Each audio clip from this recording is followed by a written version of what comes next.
স্বাগতম। আজ আমরা আপনাদের নিয়ে যাচ্ছি থাইল্যান্ডের সবচেয়ে জনপ্রিয় পর্যটন দ্বীপ ফুকেটে। তাই পুরো ভিডিওটি শেষ পর্যন্ত দেখুন।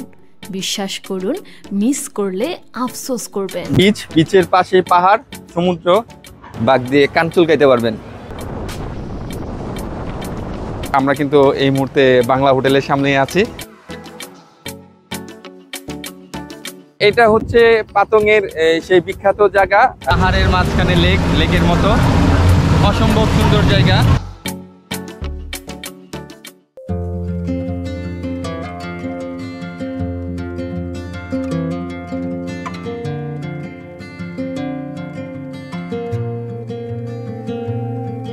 এই মুহূর্তে আছি আমরা ফুকেটের সবচেয়ে একটি জনপ্রিয় স্থান পাতং বিচে। পাতং বিচ খুবই সুন্দর, কারণ এখানে পানি খুবই স্বচ্ছ নীল। এবং এই যে আমরা যদি একটু দেখাই, দেখেন যে এই পাতং বিচের একটা সাইড পুরা পাহাড়, পাহাড়ের তলদেশে হচ্ছিল সেই বিচ, এবং সাথে আছে হোটেলের রিসোর্ট গুলা। দর্শক যারা ফুকেট আসবেন অবশ্যই পাতং বিচ আসবেন। এখানে ফুকেটে অনেকগুলা বিচ আছে, এর মধ্যে পাতং বিচটা খুবই সুন্দর। আমরা আরেকটা জিনিস দেখাই, যারা আপনারা যদি দেখেন যে একই দিকে দেখেন বিচ, আরেক দিকে দেখেন ওই যে পাহাড়, পাহাড়ের উপরে মেঘ। যদি এখন মেঘাচ্ছন্ন দিন, হালকা গুড়ি গুড়ি বৃষ্টিও পড়তেছে। ওই যে দেখেন মেঘ দেখা যাচ্ছে, পাহাড়ের সাথে একদম বাড়ি খাচ্ছে, বাড়ি খেয়ে খেয়ে মানে অনেকটা কুয়াশার মতো, বাট মেঘগুলো পাহাড়ে বাড়ি খাচ্ছে আর মেঘ হয়ে ধরে পড়ছে। আমরা একটু দিকে আসি। এটা হচ্ছে পাতং এর সেই বিখ্যাত জায়গা, পাতং বিচ। আর সামনে হচ্ছে হইলো বাংলা রোড। এই জায়গার মধ্যে সবচেয়ে জনপ্রিয় জায়গা হচ্ছে এই বাংলা রোড।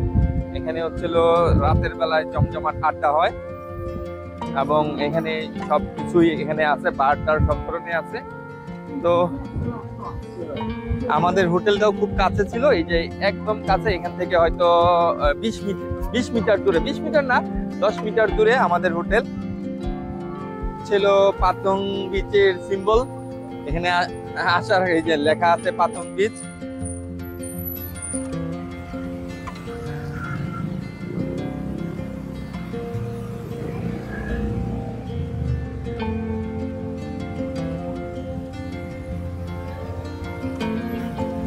এই হচ্ছে আমাদের হোটেল, একদম কাছে। আচ্ছা দর্শক, যে কারণে এখানে আনা, আরেকটু সামনে এখানে দেখেন সারি সারি মোটরসাইকেল রাখা আছে, একদম সারি সারি। এখানে সবচেয়ে বেশি যারা টুরিস্ট আছেন অথবা স্থানীয় যারা আছেন, সবচেয়ে বেশি বাইক চালায়। বাইকগুলো দেখেন কত সুন্দরভাবে এখানে রাখা আছে, এই যে এখানে রাখা আছে। এবং বাইকগুলা রাখার জন্য এখানে কিন্তু দাগ দেওয়া আছে, এই যে এখানে কিভাবে রাখবে, রাখার জন্য কিন্তু প্রত্যেকটা দাগ দেওয়া আছে। এই যে দেখেন দাগ দেওয়া আছে, বাইকগুলো এইভাবে প্রত্যেকটা দাগের ভিতরে রাখে।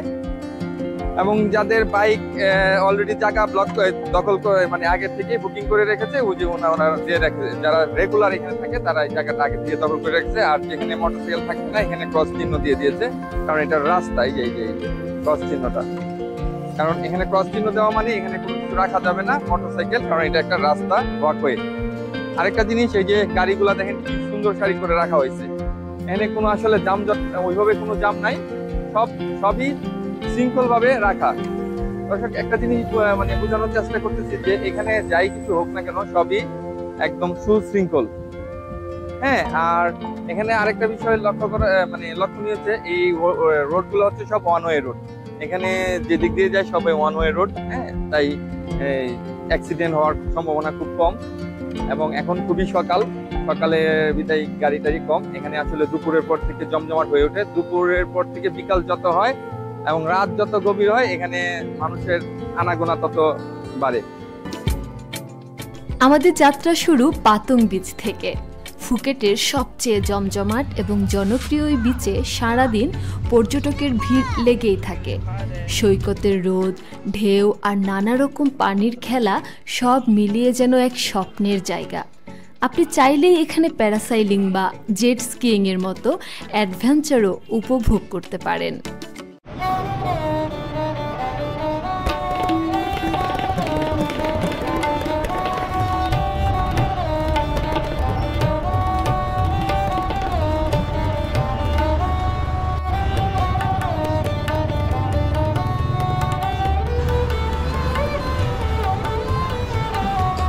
ফুকেটের ওল্ড টাউনে আসলাম, একটা ঐতিহ্যবাহী হোটেল, খুবই পুরনো হোটেল, কিন্তু দেখতে খুবই সুন্দর, অনেক আগের। কারণ এখানে যে পুরনো ছবিগুলো আছে এটা দেখলেই বোঝা যাচ্ছে এটা প্রায় কয়েকশো বছর আগের হোটেল। আসলে এখানে আসার পরে একটা থাই স্যুপের স্যুপের অর্ডার দিয়েছিলাম, কিন্তু এখানে স্যুপ আসলে সব এই যে দেখা যাচ্ছে চিকেন, চিংড়ি মাছ আছে এখানে সব, কিন্তু কীভাবে যে এত খাবো এটা বুঝতে পারতেছি না, এত স্যুপ। আর এই যে চপার দিচ্ছে, কাঠি দিয়ে আসলে দেখি তো কীভাবে খায়, চপস্টিক্স।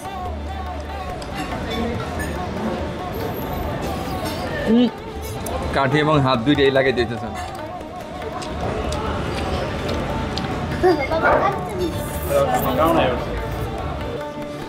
খাওয়া দাওয়া মোটামুটি ভালোই এলো। এখানে সবচেয়ে মজা কোক, কাঁচের বোতলের কোক, খুবই মজা।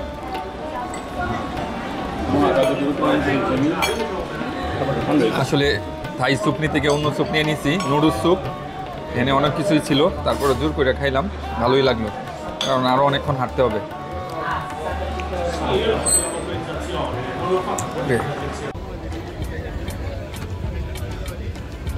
ফুকেটের আরেকটা বড় আকর্ষণ হলো এখানকার স্ট্রিট ফুড। মাংসের সেটে Thai pad, fruit shake, grilled seafood, যা খাবেন মন ভরে যাবে। এখানে রাতের বাজারগুলোতে আপনি কম দামে দারুণ স্বাদ পেয়ে যাবেন। দর্শক, আমরা কিন্তু এই থাইল্যান্ডের ফুকেটের পাতংয়ে ঘুরতে ঘুরতে একটি দেশীয় হোটেল পেয়ে গেলাম, নাম হচ্ছে ঢাকা স্পাইসি। আমি এই ফুকেটে আসার আগে খুব সার্চ করেছিলাম যে আসলে বাংলা খাবার কই পাওয়া যায়, কারণ আমার এবং যেহেতু ফ্যামিলি নিয়ে আসছে, খাওয়ার একটা বিশাল সংকট হচ্ছে বাংলা খাবার। কারণ সব খাবার খাইলেও যে বাংলা খাবার যে একটা টেস্ট আছে এটা কিন্তু আসলে একটা চাহিদা থেকেই যায়। তো দর্শক, আমরা কিন্তু এই মুহূর্তে বাংলা হোটেলের সামনেই আছি। আজকে দেখবো যে আমাদের দুপুরের খাবার কি কি থাকে আর আমাদের আসলে খাওয়ার কিরকম টেস্ট থাকে। তো আসুন।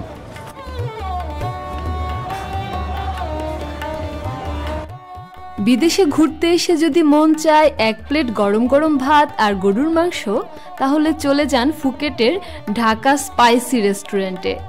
এখানে পাবেন খিচুড়ি, রোস্ট, তন্দুরি আর মশলা ঘেরা ভর্তা। পরিবেশ, দাম এবং স্বাদ সবই মন ছুঁয়ে যাবে। আমাদের আজকের খাবারের আইটেম দেওয়া হয়েছে আলু ভর্তা, ঢেঁড়স ভাজি, ডাল, ডিম ভাজি, গরুর মাংস আর হচ্ছে সাদা ভাত। দেখা যাক যে খাবারগুলো আসলে কিরকম টেস্ট হয়। আচ্ছা, তো খায় দেখি, তারপরে কথা বলি। খাবার টেস্টি আছে, চালটাও চিকন চাল। এখন পুরো খাবার খাওয়ার পরে আসলে বলা যাবে যে অবস্থা কিরকম। ঠিক আছে, মজা। ফুকেট শহরে যাতায়াত বেশ সহজ। ছোট ছোট টুকটুক, বাইক, ট্যাক্সি অথবা গ্রেব অ্যাপ ব্যবহার করে আপনি 100 থেকে 300 থাই বাতে প্রায় যে কোনো জায়গায় পৌঁছে যেতে পারেন। তবে দাম আগে ঠিক করে নেবেন, কারণ অনেক সময় দরাদরির দরকার হয়।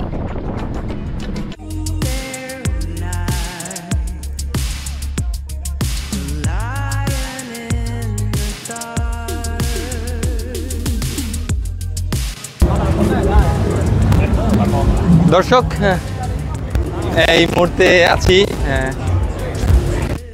ফুকেটের সবচেয়ে জনপ্রিয় একটি জায়গা, রাস্তা পাতং বিচ। এটি মূলত বাংলা রোডও বলা হয়। এটি খুবই একটি জনপ্রিয় জায়গা এখানের, কারণ এখানে সন্ধ্যা হওয়ার পর থেকেই আলো ঝলমালানি শুরু হয় এবং মানুষের উচ্ছ্বাস, আনন্দ সব কিছুই এখানে থাকে। তো দর্শক, আপনারা যারা ফুকেটে আসবেন, পাতংয়ে আসবেন, অবশ্যই বাংলা স্ট্রিটে আসবেন। এখানে আসলে খুবই সুন্দর জায়গা। এখানে আসলে সব ধরনের মানুষ আছে, ছেলে বুড়ো থেকে শুরু করে সবাই আসে, আনন্দ করে। আমরাও আসছি, আনন্দ করতেছি, সবাই আনন্দ করতেছে। আপনারা দেখতে পাচ্ছেন যে এখানে আসলে অনেক বয়স্ক এবং মহিলারাও আছেন, পুরুষরাও আছেন, তারা অনেক আনন্দ করতেছে, ছবি তুলতেছেন। রাতের ফুকেট একদম আলাদা। বাংলা রোড যেন এক উৎসবের শহর। চারদিকে আলো, গান, বার, কনসার্ট, সব কিছু এক জায়গায়। পরিবার নিয়ে গেলে একটু সচেতন থাকতে হবে, কারণ এটি পার্টি লাভারদের জন্য মূল আকর্ষণ।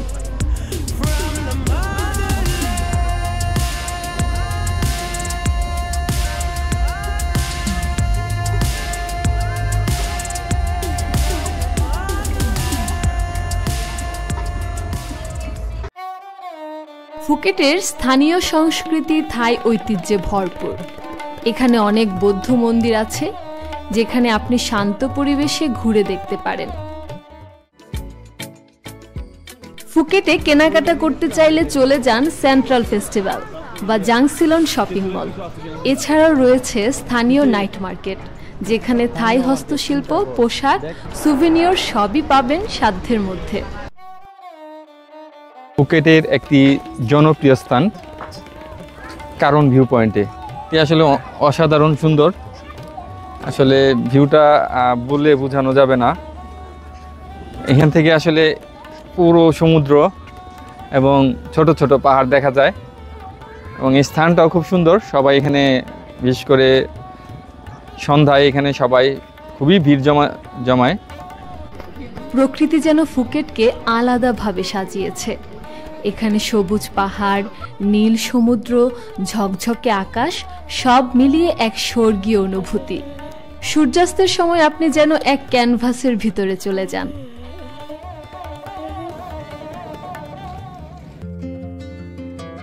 ফুকেটে হোটেলের রেঞ্জ খুবই বৈচিত্র্যময়। আপনি চাইলে 800 থেকে 1500 বাতে ভালো বাজেট হোটেল পেয়ে যাবেন। আর যদি বিলাসবহুল কিছু চান, তাহলে 3000 থেকে 10,000 বাত পর্যন্ত হোটেল পাওয়া যায়, যেখানে পুল, ব্যালকনি আর বিচ ভিউ থাকবে। ফুকেটে দেখার মতো অনেক জায়গা রয়েছে, যেমন Big Buddha, Similan Islands, Tiger Kingdom, Phuket Old Town আর ফুকেট ফ্যান্টাসি শো। এগুলোর মধ্যে কিছু জায়গায় যেতে চাইলে দিনভিত্তিক ট্যুর প্যাকেজ নিতে পারেন, বা বাইক ভাড়া করে নিয়েও ঘুরে আসতে পারেন। দিনে 200 থেকে 300 বাতে বাইক পাওয়া যায়, আর চাইলে লোকাল বাস বা মিনি ভ্যান ব্যবহার করেও যেতে পারেন। ফুকেট শুধু পর্যটন নয়, এটা যেন প্রাণের শহর। আপনি যদি প্রথমবার থাইল্যান্ড যান, ফুকেট না দেখলে অনেক কিছু মিস করবেন। তাই বলবো, এই জায়গার সৌন্দর্য, সংস্কৃতি, খাবার সবকিছু একবার হলেও উপভোগ করে আসুন। ভিডিওটি ভালো লাগলে লাইক দিন, বন্ধুদের সাথে শেয়ার করুন, আর এমন ভ্রমণ ভিডিও পেতে আমাদের চ্যানেল সাবস্ক্রাইব করুন। আবারও দেখা হবে নতুন কোনো ভিডিওতে। ভালো থাকুন, নিরাপদে থাকুন।